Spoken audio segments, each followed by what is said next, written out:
It's a community on the west side of the state, once known as Black Eden. Idlewild, located between Cadillac and Big Rapids, became a safe recreational haven during the Jim Crowe era when, among other things, blacks, even with those with means, could not easily buy property. But when legalized discrimination ended in 1964 and blacks could buy property anywhere they wished, the historic resort town became largely deserted. Paula Tutman traveled to Idlewild to see firsthand ongoing efforts to bring Idlewild back while keeping history alive. So this is Idlewild Lake, the nucleus of what has been called Black Eden, and it's pretty well frozen. You can see there's some ice fishermen in the background, but while we are in the dead of winter, there is some serious gardening going on. So this is the home and cottage of Dr. Daniel Hale Williams. Dr. Daniel Hale Williams was the first successful open heart surgeon in the world. But because heart surgeon pioneer Dr. Daniel Hale Williams was black, in the early 1900s he couldn't just own property anywhere, and so he migrated to Idlewild, Michigan. This is the Joe Lewis cottage and property. Also nestled on the shores of Idlewild Lake. The 4 square miles peppered with the stories of trailblazers and regular folk alike who, because of Jim Crowe and the color of their skin, couldn't put down roots wherever they wished, and so they came here to build a flourishing community nicknamed Black Eden.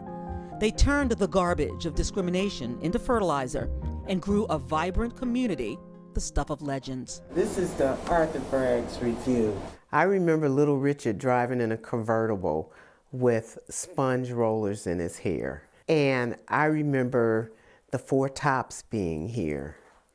And of course, the dancers. Carlene Gill was one of those dancers, a bombshell beauty barely 21 years old, who danced at the Flamingo and Paradise clubs. Yes, it was. Like being in Vegas, big shows, the bright lights. Historic Idlewild will never be what it used to be, the black enclave from 1912 to the 1960s that became a cultural, entertainment, and community beacon. I started coming here when I was quite young, maybe 8 to 10 years old.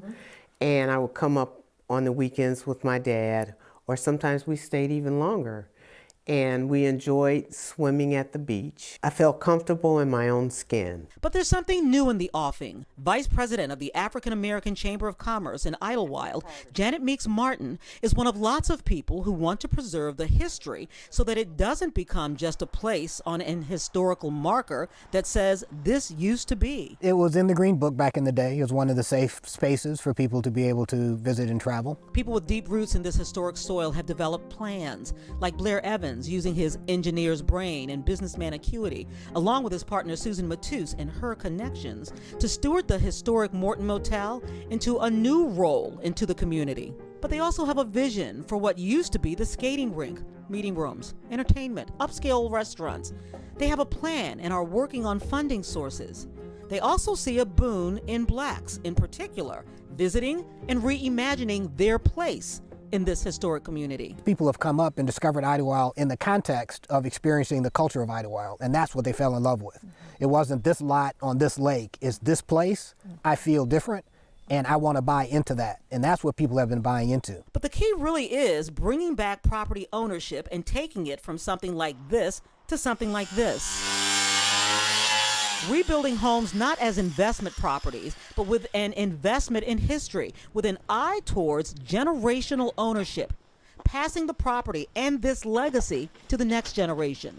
Corey, the electrician will be ready for inspection for the electrical thing tomorrow. Mark Thomas is reimagining the old Sweetheart Motel. I want to do something to beautify the community and just improve the neighborhood. I can't wait to get up in the morning and come over here and work.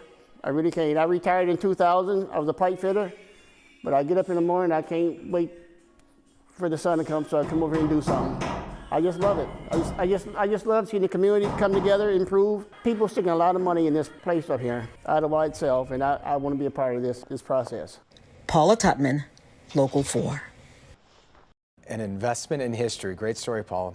And this Sunday, by the way, at 10 p.m., Paula's going to explain how efforts to restore Idlewild feel threatened right now. Yeah, that's going to be part of our History for All special. Join Devin and me from Dr. Ocean H. Sweet's house with stories about the Green Book, as well as Paula's story. We'll take you back to the 1970s and 80s, too, with The Scene.